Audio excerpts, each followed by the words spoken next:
you, Mr. Runde. Mr. Powell, I recognize for 5 minutes. Good morning, Chairman Lukemeyer, ranking members Beatty and Waters, and members of the committee. I lead ClearPath. We advance policies that reduce and remove global energy emissions. When I last spoke with this committee in 2019, the world's energy and climate landscape looked very different. Since then, COVID disruptions, Russia's savage invasion of Ukraine, growing tensions with China, unprecedented energy investments, and waves of extreme weather have shown that more energy and emissions know no borders.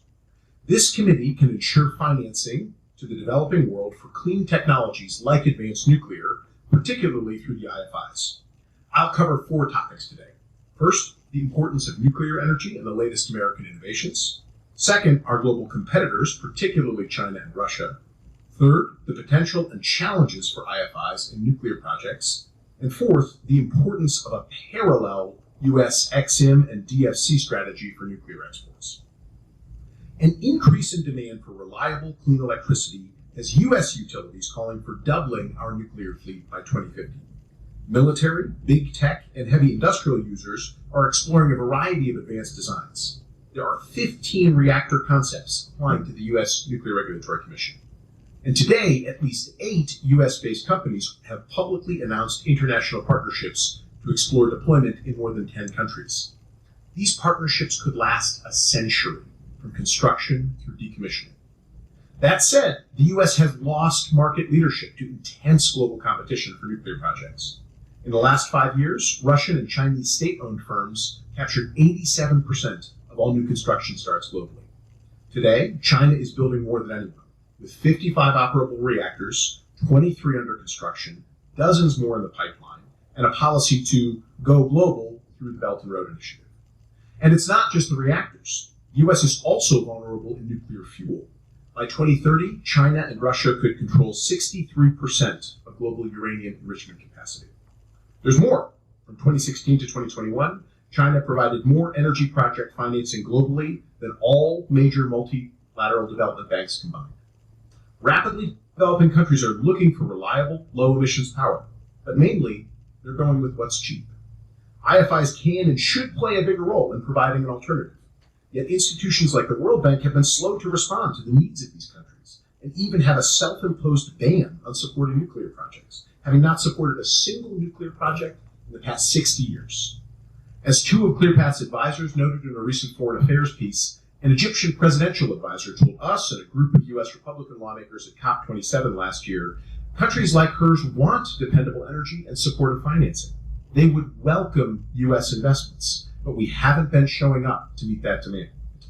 That's why Egypt instead took a loan from Rosatom and Russia for its new nuclear plant and is now locked into that relationship for the foreseeable future. Chairman McHenry's International Nuclear Financing Act would direct leadership at the World Bank and U.S. representatives at other IFIs to push for nuclear projects. Even if the bank and other IFIs removed their ban on nuclear financing tomorrow, it's not guaranteed we'd see more U.S. nuclear projects abroad. For instance, a recent study by the GAO found that Chinese-based companies received 1/3 of World Bank-funded international contracts over the past decade. Still, China remains eligible to borrow from the bank for its own development programs. Russia also remains the 8th largest shareholder for one of the bank's key lending facilities. As we consider pressing the bank and other IFIs to be more proactive on clean energy, particularly nuclear, we need to improve America's own export financing. One example, our recent successes in Poland. The Trump administration began these negotiations, and in 2022, this administration proposed a financing package. Poland chose Westinghouse's AP1000 in a deal worth roughly $40 billion. This year, XM and the Development Finance Corporation also signed an agreement to finance up to $4 billion for another Polish project that could support the U.S. export of GE Hitachi's SMR. A similar expression of interest for financing Romania's adoption of NuScale's advanced nuclear reactors was put forward at this past weekend's G7 leaders meeting. Unfortunately, this type of coordinated effort across U.S. federal agencies is the exception, not the rule. Representatives Donalds and Clyburn have introduced their International Nuclear Energy Act to enhance our competitiveness via a comprehensive civil nuclear export strategy. If we better leverage existing tools, enact these new policies, our all-of-the-above clean energy strategy will reduce global emissions. If the World Bank and other IFIs reassess their nuclear energy policies rather than simply defaulting to no, we'll be on a clear path. Thank you again for the opportunity to testify. We're eager to assist the committee in ensuring the U.S. regains its leadership in international clean energy. Thank you, Mr. Powell. Dr.